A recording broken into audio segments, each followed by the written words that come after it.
Lá, tal. Eu achei muito incrível porque ele buscou ser o mais imparcial possível. Ele trouxe informações. Ele tem a opinião dele. Ele falou aqui pra gente a opinião. Ele fala, mas ele tentou ser o mais imparcial. Achei legal isso daí. Ele mostra, cada um toma a sua decisão, mas ele tem a opinião dele e acredito que você tem a sua também. E eu não tenho a minha porque eu não assisti aquele... cara, eu não consegui assistir aquele negócio do HBO. Minha mulher assistiu comigo, falei, vou parar, cara, tá me fazendo tão mal, velho. Você conseguiu assistir? Você teve que assistir, né? Eu tive que assistir. Pra ter uma opinião, né? É isso que eu acho. Pra ter uma opinião, tem que assistir. Pra mim, assim que acabou, fiquei mal. Falei, porra, que bagulho...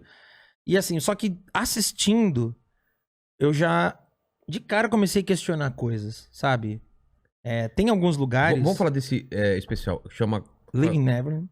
Living in Neverland? É Living Neverland. Tá. Né? Deixando Neverland. O cara que fez é um...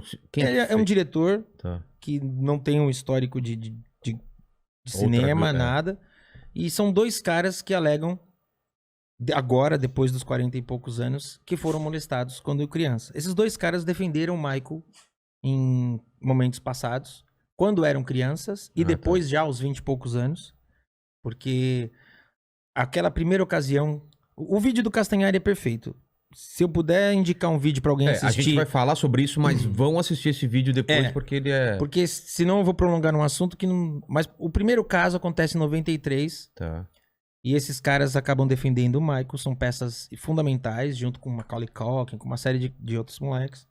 10 anos depois, a mesma promotoria, o mesmo psicólogo, a mesma galera abre um novo caso. Dessa vez a lei é modificada.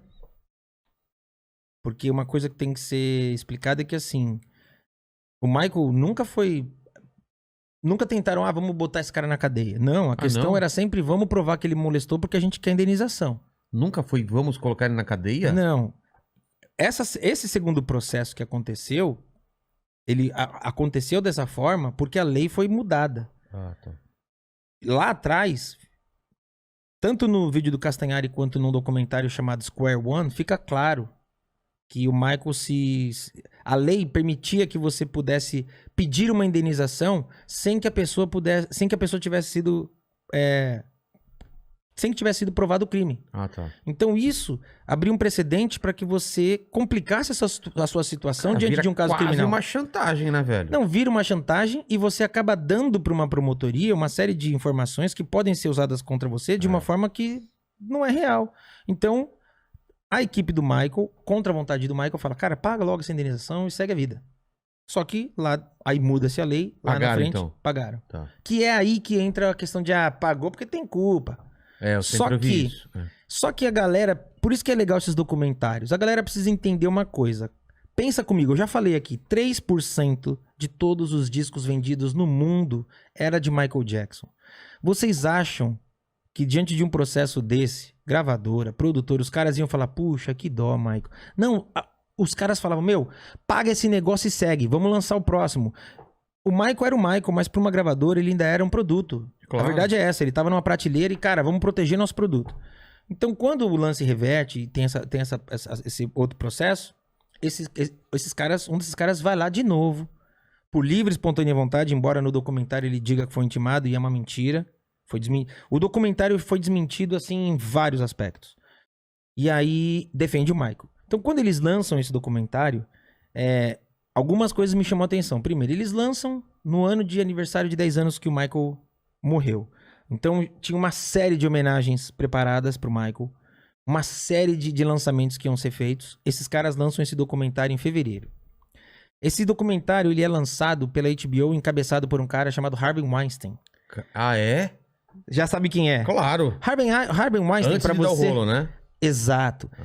Harvey Weinstein é tido hoje como o maior caso de assédio sexual da história dos Estados Unidos. Esse cara assediou todo mundo.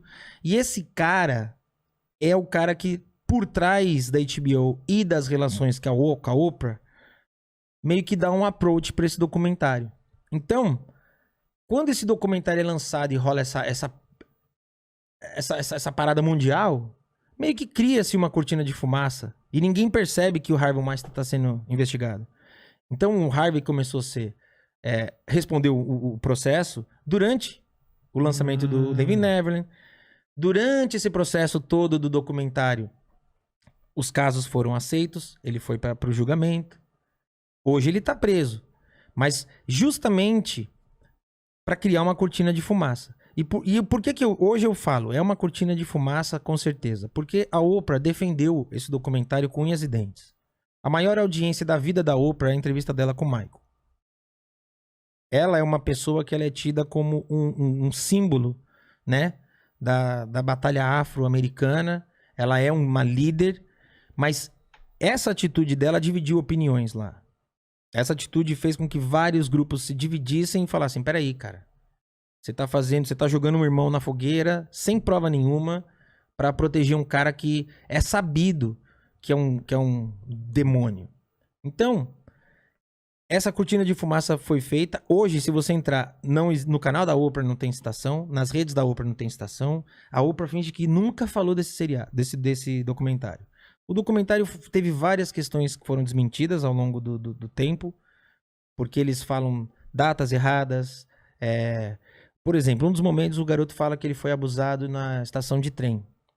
E aí ele fala que desde então, em 92, ele nunca mais pisou naquele lugar.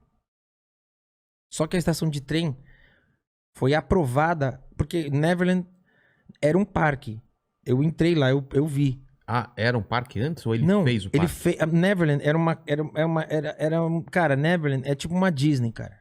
Você entra em Neverland, tem a casa, e aí você olha do lado, simplesmente tem uma réplica da estação de trem da Disney. Caramba. A Disney autorizou e foi feita essa réplica. Então o cara tinha isso, cinema, estúdio, zoológico, parque, tudo. E esse local do trem foi autorizada a construção em setembro de 92. Eu sei que com a data que ele falou. O negócio só foi ficar pronto em 93. Então, foram questionar. Olha, você falou uma data que não bate. Não, posso ter me enganado. Aí, eu acho que sempre que alguém se declarar vítima de alguma coisa, essa pessoa tem que ser ouvida. E tem que ser ouvida séria. Por isso que eu assisti o documentário, que eu acho que tem que ouvir, cara. Sabe? Tem que ouvir. Mas, eu penso o seguinte. Não, eu falei que não conseguia assistir pelos detalhes que eles estavam falando. É muito, né? Então, pesado as coisas que eles falam. Eu acho que é isso. Eles dão uma série de detalhes que, obviamente, não teremos nunca provas. E todas as outras coisas que poderiam ser substanciais estão erradas. Datas, locais. Então tem uma hora que o menino fala que ele ficou lá hospedado sozinho com o Michael porque os pais foram pra viagem, aí descobre-se que não, que o menino foi com os pais, ele não ficou com o Michael sozinho porque tem a entrada do... Cara, descobriram tudo. Descobriram um registro de 20 anos atrás de hotel. Que o cara, não, ele não ficou não, ó. Ele entrou aqui porque tem a entrada dele no hotel. Sabe? Caramba. Então, tem coisas, por exemplo, no final do documentário, um deles pega e fala, olha, eu peguei todos os souvenirs que eu tinha, todos os presentes que eu ganhei do Michael e botei fogo. E aí mostra ele queimando. E aí tem uma casa, que é a maior casa de leilão dos Estados Unidos, chamada Julian's Auction. E aí essa casa de leilão chega e fala, cara, você tá declarando que você queimou, só que 2 anos antes você disse pra mim que eu podia leiloar seus bens. E eu leiloei como oficiais. Agora você disse que queimou, tá tendo um problema. Porque quem pagou o leilão falou que eu vendi uma coisa falsa. Aí o cara tem que vir a público e falar, não, pera lá. O leiloado é o verdadeiro. O que eu queimei foi só simbólico. Então, quando você começa a ter... por que isso? Porque é tudo pra alimentar essa narrativa. E uma coisa que eu penso é o seguinte. Eu não sou pai. Então eu não posso falar. Mas eu imagino que um pai ou uma mãe que falem de uma pessoa que abusa do filho,